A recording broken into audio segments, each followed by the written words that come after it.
That book about Braxton's tour of England, I think it was in the 80s. Is it John Sved? Or that's Forces in Motion by Graham Locke. Oh, Graham Locke, yeah. That's an excellent... It's a terrific book, yeah. Was it in the 80s? Is that when it was? That's his 1985 Yeah. quartet tour. Yeah, right. There's a quote in there where Braxton says something about something he learned from Warren Marsh about how in order to be free, you have to have a structure to be free in. And I thought it was really interesting what you seem to be doing or taking from Braxton in terms of your own work. That is, being very concerned about structure and predetermining structure in some way that would then allow you to be creative to the max within that. Could you say something about that and how that relates to your sense of the politics of the time? The politics of this time? Yeah. Well, forget that part. Just talk about well, firstly, I just agree with everything you said, and that's one of my favorite Braxton quotes. I'll paraphrase it. You can only be free with context. Yeah. You have to have a context to be free from. So, yeah, that's a very inspiring quote from very early on. There's a great, I believe it's Coventry 1985, which has a recording of that show, and also 2 lengthy interviews during that tour, and that quote comes up in there, and that's like an easy way to absorb a lot of Braxton without having to read the book, although the book is excellent too. That totally gets exactly to my creative practice. Like, I found that it's funny that I look at my early work, like, and I look at what I wouldn't do now, and like it's very uneven, the early work. Like it's not structured, and it's really fascinating for me to look at now, because now I use heavy structure. I couldn't achieve certain things unless I had structure. It's a very simple concept, but then, obviously the implications are endless. I guess I'm attracted to complexity. That's one of the things that I most enjoy about art.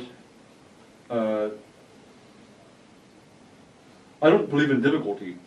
Like, it's just not useful. Yeah, difficulty. Like, complexity is more interesting. And like, again, listen to a Braxton piece. There's nothing difficult about it. Like, you just listen and you enjoy it. And so I think, my tendency went towards structure and complexity. And Braxton's very important for that. Wow. Do you listen to music when you write, or do you, when you write, do you experiment with how if you do listen to music, or if you don't, do you also, the way that you're inspired by music, is it through the actual writing and the listening of different songs, different ways of listening as you're writing? Well, I don't listen to music while I'm actually putting the inscription, but I listen to lots of music in the preparation for the writing.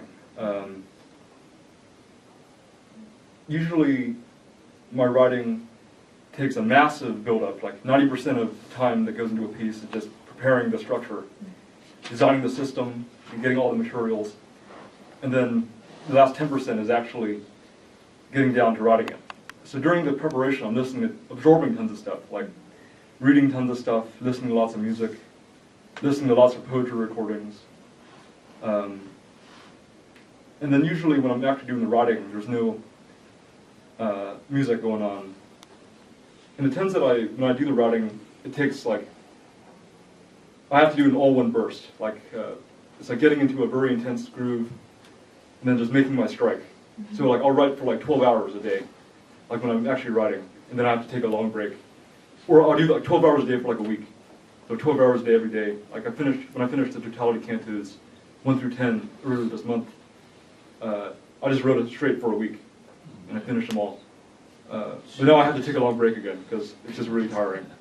So, I'm going to be listening to lots of music again, and preparing for another batch of them. So, yeah. I wonder if you could clarify a little bit what you mean by difficulty, like versus complexity, because, I mean, do you mean that, or I guess how difficulty relates to like enjoyment, or like, I'm not really sure, I guess, what you mean by difficulty. Well, admittedly, part of my polemic against difficulty is it's often used, pejoratively. People say this is difficult, so I don't want to enjoy it. Like, so I'm a little bit maybe lean on that polemic a little bit against difficulty because of that. I mean, conceivably, difficulty could be very productive in saying I'm going to make the most difficult text that's ever been invented. But I do think that complexity does everything that difficulty does, and more enjoyably and better. Yeah, it just has to do with how I feel about art. Is like, there's nothing difficult about it. Yeah, just like I enjoy it. So yeah, I guess that's how I feel about it. Yeah, and also, if anyone else has any ideas, comments, yeah, but please don't just let me do all the talking. I don't know if you discussed this already. I came a little bit late, but I was on the handout. I was really interested by this concept. I see a lot of of Adorno's non-identity, sort of the anti-community concept that you talk about. I was curious maybe if you could talk about its relationship to what you think of as totality, and how this would sort of like, because the thing I'm sort of not grasping is how this new formal method can serve as a model for prioritizing the subject. So I'm curious maybe if the relationship between totality and anti-community can maybe shed some light. Well, I didn't get to the anti-community part in this lecture. I prepared that handout like a while ago, and in the final cutting of this lecture or presentation, I didn't get to that because it didn't seem to fit in the best with this continuum between Braxton and my work. But I'm glad that you bring it up nonetheless. I think anti-community is all about the subject and agency, because it's a resistance to assimilation and a resistance to local ideology. Because in all this ideology critique, it's usually out there, the ideology is out there, but actually it's right here. And I didn't see that the notion of community had been much critiqued. So I wanted to put a contribution toward that, because it's often very used unproblematically as a positive thing, and that masks a whole lot of values that are not examined when it just auto-valorizes all those things, when it's just used as a pure positive signifier. So yeah, it's really all about agency, and just being able to withdraw so that thought can begin.